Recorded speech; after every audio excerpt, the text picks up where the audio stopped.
اعوذ باللہ من الشیطان الرجیم، بسم اللہ الرحمن الرحیم۔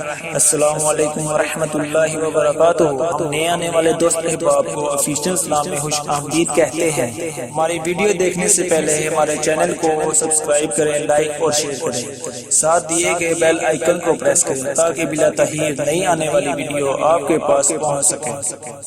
نبی پاک صلی اللہ علیہ وآلہ وسلم کا حضرت حتیجہ کے ساتھ تجارت کرنا۔ مکے میں ایک خاتون رہتی تھی، نام حتیجہ تھا۔ عورت تو تھی لیکن باصلاحیت تھی، وہ بھی تجارت کرتی تھی۔ وہ اپنے مال ملک شام بھیجا کرتی تھی۔ حضرت حتیجہ آپ صلی اللہ علیہ وآلہ وسلم کے بارے میں اکثر سنا کرتی تھی کہ آپ صلی اللہ علیہ وآلہ وسلم ایک کامیاب تاجر ہیں، اور آپ صلی اللہ علیہ وآلہ وسلم کی اعلیٰ صفات اور حسن اخلاق سے بھی واقف تھی۔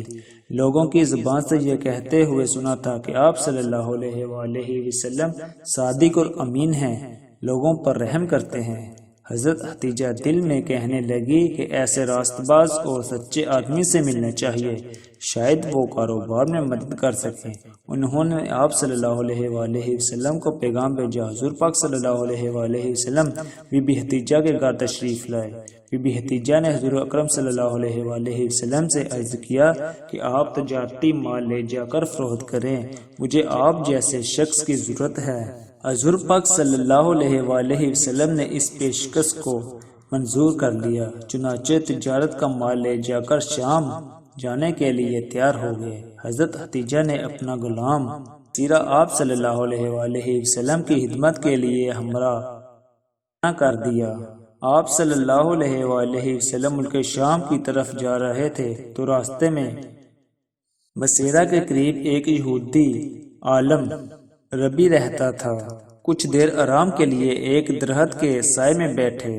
ربی نے آپ صلی اللہ علیہ وآلہ وسلم کو خوب غور سے دیکھا اور غلام کو اشارے سے اپنے پاس بلا کر پوچھا، یہ تمہارے ساتھ کون ہے؟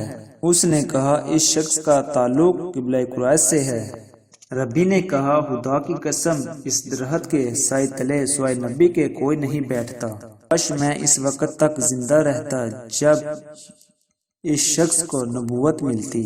شام کے سفر سے واپس لوٹے، مال فروخت کرنے کے بعد جو رقم حاصل کی آپ صلی اللہ علیہ وآلہ وسلم نے حضرت حتیجہ کے حوالے کی۔